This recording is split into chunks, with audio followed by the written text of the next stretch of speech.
that? We announced a partnership with SpaceX for their Colossus facility in Memphis. We're really excited about that. It's going to allow us to continue to expand, especially on the consumer and prosumer side.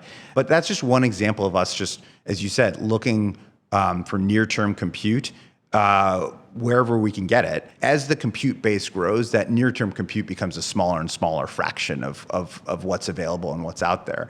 But we look at it as, can we deploy that compute that's available productively? Sometimes the answer is yes, and sometimes it's no.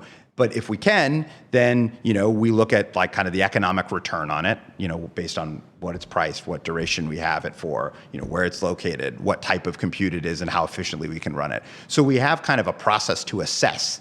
And that same process, by the way, we use to assess longer term deals as well. So last month, we signed a 5 gigawatt deal with Google and with Broadcom for TPUs.